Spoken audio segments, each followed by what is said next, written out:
Sir இப்போ நமக்கு ஒரு ஸ்டேட்மெண்ட் கிடைச்சது. அதில காவல் அதிகாரி மிகவும் முக்கியமா சீருடையுடன் கடைகளில் பொருள் வாங்கக்கூடாது. போலீஸாருக்கு கூடுதல் காவல் ஆணையர் அறிவுரை அப்படின்னு இருந்தது. எதனால அவங்க சீருடையோட பொருள் வாங்கக்கூடாது அப்படின்னு சொல்லியிருக்காங்க சார்? பொதுவாவே இந்த போலீஸ்காரங்க யூனிஃபார்மோட போயி எங்கேயாவது கடைக்குள்ள போனாலே ஒரு அச்சம் வரும், பயம் வரும். கடைக்காரருக்கு பயம் வரும். அப்படி பயம் வரும்போது ஒண்ணு ரொம்ப விலை கம்மியாகவோ, இல்ல இனாமாகவோ வாங்குறதுக்கு உண்டான வாய்ப்பு அதிகமா இருக்கு. அது உண்மைதான். அதனால இந்த மாரி ஒரு அறிவிப்பு வந்திருக்கலாம். ஆனா இதுல முக்கியமா சொல்லப்போனா, சீருடை அணிந்த போலீஸ்காரங்கன்னு இல்ல. சீருடை அணிந்த போக்குவரத்து போலீஸ்காரன் தான் அத சொல்றாங்க. அதுல சீருடை அணிந்து போக்குவரத்து போலீஸ்காரருக்கு தான் அந்த கெடுவே விதிச்சிருக்காங்க. மத்தவங்களுக்கு கிடையாது. இதுல பாத்தீங்கன்னா, சீருடை அணிந்த போக்குவரத்து போலீசாருக்கு ரோட்ல தான் வேலை. ரோட்ல வேலை, மற்ற இடங்கள்ல போக்குவரத்து இருக்கிற இடத்துல தான் வேலை. ஒரு கடைக்குள்ளேயோ மற்ற இடங்கள்ல வேலை இல்ல. என்ன பட் ஸ்ட்ரீட் வெண்டார் இருப்பாங்க. ஒரு ரோட்ல காய்கறி விக்கிறவங்க இருப்பாங்க. காய்கறி விக்கிறவங்க கிட்ட இவருடைய பலத்தை காமிப்பாரு. பல இடங்கள்ல காமிக்கிறதெல்லாம் நம்ம பார்த்திருக்கோம். ஓகே. அந்த மாதிரி இடங்கள்ல இவரு போய் ஒரு பர்ச்சேஸ் பண்ணிடக்கூடாது. ஒரு கூடைய பழத்தை வாங்கி ஏப்பா இது கொடு அப்படின்னு சொல்லி ஓசியா வாங்கிட்டு போயிடக்கூடாதுல்ல. அதை மைண்ட்ல வச்சுட்டு தான் இவங்க இந்த மாதிரி ஒரு ஆர்டரை போட்டிருக்கிறதுக்கு வாய்ப்பு உண்டு. சார் அப்படின்னு நீங்க சொல்றதை பார்த்தா சீருடை அணிஞ்சிட்டு அவங்க டீ கூட குடிக்க கூடாதா? அது எப்படி? அதுவும் கடையில தான் இருக்குது, தெருக்கள்ல தான் டீ கடைகள் இருக்குது. அப்ப அது தவறுன்னு சொல்ல வரீங்களா? இல்லையே, அதுலதான் தெளிவா சொல்லியிருக்காங்களே. நீங்க பொருட்கள் வாங்கக்கூடாது அப்படின்றாங்க. நீங்க அதுல பொருட்கள்லயே கணக்குல வராது. டீன்றது அவன் குடிக்கிறாரு, அவ்வளவுதான். பொருள்னா பாக்கெட்ல வாங்கிட்டு வீட்டுக்கு போறதுதான் அது நீங்க சொல்றது. மத்தபடி டீ குடிக்க கூடாது, அவங்க சாப்பிடவே கூடாது. இவங்க 12 மணி நேரம் வேலை பார்ப்பாங்க, அதுக்காக டீயே குடிக்காம நிக்க முடியுமா? அதெல்லாம் கஷ்டம். அப்படியெல்லாம் அதுல மென்ஷன் பண்ணல. என்ன பொறுத்த வரைக்கும் இதுல ஒரு அதிகாரி அவங்க இன்டர்னலா உள்ள சொல்லியிருந்திருக்கலாம். பட் இதை பப்ளிக்கா ரிலீஸ் பண்ண வேண்டிய அவசியம் அவங்களுக்கு கிடையாது. அது தப்பு. சார் பொதுவா நம்ம எல்லா இடங்கள்லயும் பாக்குறோம், ஒரு காவல் அதிகாரி உள்ள வந்தாலே அவங்க என்ன என்ன சொல்றாங்கன்னா, சார் ஏதாவது சாப்பிட்டா கூட இல்ல வாங்கினா கூட, பெரும்பாலும் இந்த சாலையோரில் இருந்த டிஃபன் கடையிலாம் காவல் அதிகாரிகளுக்கு கொடுத்தாலே காசு வேண்டான்னு சொல்லிடுறாங்க. பெரும்பாலும் கொடுக்கறதே இல்லை. இதை நீங்க எப்படி சொல்றீங்க சார்? அப்படி பெரும்பாலும் கொடுக்கறது இல்லை அப்படின்னு எல்லாத்தையும் 19 சொல்லிட முடியாது. பல நல்ல அதிகாரிகள் இருக்கதான் செய்யறாங்க. பல அயோக்கிய அதிகாரிகளும் இருக்கதான் செய்யறாங்க. இது முக்கியமா அயோக்கிய அதிகாரிகளுக்கு போட்ட சட்டம் தான். என்ன ஒண்ணுன்னா, துரதிருஷ்டவசமா சில அயோக்கிய அதிகாரிகள்னால நல்ல அதிகாரிகளும் பேரு கெட்டு போயிருது. அது 1-2 ஒரு சட்டம் போடும்போது இந்த மாதிரி ஒரு நல்ல அதிகாரியும் பாதிக்கப்படுறது சகஜம்தான். பொதுவான இதை பொறுத்த வரைக்கும் நல்ல சட்டம், நல்ல ஆக்சுவலி இது ஒரு சட்டமாலாம் இயற்றல. இது ஒரு ஜஸ்ட் ஒரு ஆர்டர், ஒரு ஸ்டாண்டிங் ஆர்டர் போலீஸ் அதிகாரிகளுக்குள்ள. இதை அவங்க அதிகாரிக்குள்ள மட்டும் ஷேர் பண்ணியிருந்தா இது உண்மையிலேயே ஒரு நல்ல இது. பட் இதுல ஏதோ உள்நோக்கம் இருக்கிற மாதிரி தெரியுது. எப்படி ஒரு சினிமா ஸ்டார் ஒரு பிரபலமாகிறதுக்கு ஒரு பேட்டி கொடுப்பாங்களோ, ஒரு அரசியல்வாதி ஃபேமஸ் ஆகிறதுக்கு பண்ணுவாங்களோ, இல்ல இந்த யூடியூபர்ஸ் ஃபேமஸ் ஆகிறதுக்கு ஏதாவது பண்ணுவாங்களோ, அதை மாதிரி பண்ணுவாங்களோ, அதை மாதிரி இந்த காவல் அதிகாரி, இந்த மூத்த அதிகாரி என்ன பண்ணிட்டாரு, இந்த மாதிரி விஷயத்த பப்ளிஷ் பண்ணிட்டார். இது பப்ளிஷ் பொதுமக்களுக்கு தெரிகிற மாதிரி பப்ளிஷ் பண்ணி, இது எப்படின்னா மல்லாக்க படுத்துக்கிட்டு எச்சு துப்புற மாதிரி, அதை டிபார்ட்மெண்ட்டையே கிண்டல் பண்ணிக்கிற மாதிரி ஒரு சூழல் வந்துருச்சு.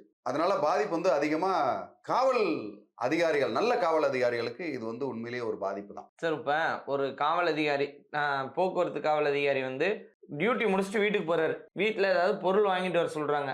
அவரு போய் கடையில கேட்டா கடைக்காரர் கொடுக்கலாமா கூடாதா? கடைக்காரர் கண்டிப்பா கொடுக்கலாம். அதுக்கும் இதுக்கும் சம்பந்தம் இல்லை. அதாவது எப்படின்னா, காசை கொடுத்து வாங்கலாம், பொருளை வாங்கலான்றதுதான் அதுல பொருள். காசு கொடுக்காம யூனிஃபார்ம் போட்டு வாங்கக்கூடாதுன்னு தான் அதுல சொல்லியிருக்கணும்.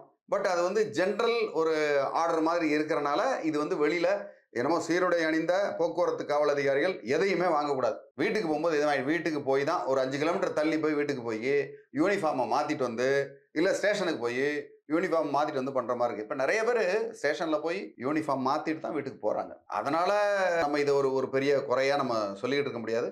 பட் அதுல துன்பங்கள் இருக்கிறது உண்மைதான். நல்ல அதிகாரிகளுக்கு துன்பம் இருக்கிறது உண்மைதான் சார். இப்போ ஒரு அவசர நிலை வருது, அவங்க வீட்டுல ஏதாவது ஒரு முடியல, இல்ல பொதுமக்களுக்கு முடியல, ஒரு பொருள் வாங்கணும்னு வருது.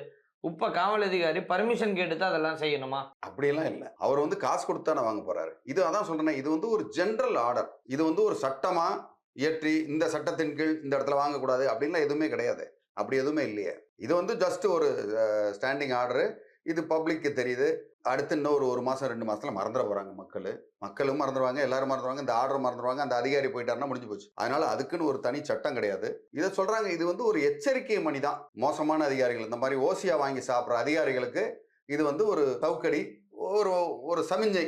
எப்பா நீ மாட்டிக்குவ, இந்த மாதிரி வாங்கக்கூடாது. அதுக்காக ஒரு காவல் அதிகாரியோட வீட்டில் யாருக்கோ உடம்பு சரியில்லை, மருந்து கடைக்கு போறாரு, மெடிக்கல் ஷாப்புக்கு போய் காசு கொடுத்து வாங்க, இல்லை நீங்க யூனிஃபார்ம்ல இருக்கீங்க அதனால உங்களுக்கு மருந்து தரக்கூடாது அப்படின்னு எந்த சட்டமும் கிடையாது. அப்படி யாரும் மறுக்கவும் முடியாது, அப்படி சொல்லவும் கூடாது. அது நியாயம் கிடையாது. சார் எனக்கு என்னன்னா, இவ்வளோ ஒரு சின்ன விஷயத்துக்கு போய் இவ்வளோ தூரம் பப்ளிக்கா சொல்லி அவங்கள அவமானப்படுத்தணும்னு என்ன அவசியம் இருக்குது?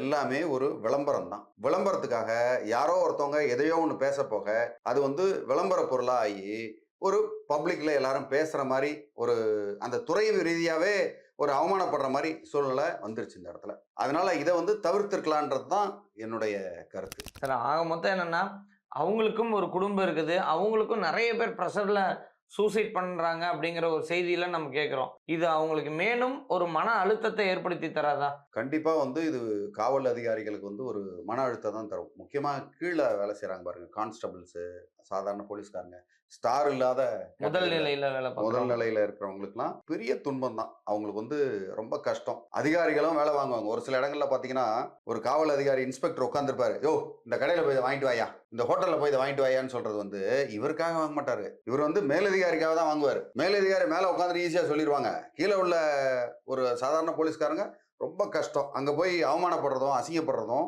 கீழே உள்ள அதிகாரிகள் தான். அதனாலதான் பல நேரங்கள்ல அவங்களுக்கு பொதுமக்கள் மேல ஒரு காழ்ப்புணர்ச்சியும் ஒரு கோபமும், சமுதாயத்தின் மேல கோபம், அது எங்க இருந்து வருதுன்னா மேலதிகாரிகள் இவங்க பண்ற டார்ச்சர்னால சமுதாயத்தின் மேல ஒரு கோபம் வந்துடுது. அதனால இவங்களுக்கெல்லாம் ஒரு ஸ்பெஷல் ட்ரைனிங் தான் கொடுக்கணும். எப்படி கீழே உள்ள அதிகாரிகளை ட்ரீட் பண்ணணும், எப்படி நம்ம நடந்துக்கணும், எப்படி பப்ளிக்ல பேசணும், எப்படி மீடியா முன்னாடி பேசணும், எந்தெந்த செய்தியெல்லாம் சொல்லணும், எந்த செய்தியெல்லாம் சொல்லக்கூடாதுன்னு அவங்களுக்கு ட்ரைனிங். பொதுவாகவே என்னை பொறுத்த வரைக்கும் இந்த அதிகாரி மேலே யார் இதை சொன்னாங்களோ அவங்கள்ட்ட இன்டர்னலாக பண்ணாமல் வெளியில் பப்ளிக்கில் ரிலீஸ் பண்ணதுனால அது தப்புன்னு தான் சொல்லுவேன். அதுக்கு அவங்க மேலே நடவடிக்கையும் எடுக்கலாம். அதில் தவறே கிடையாது.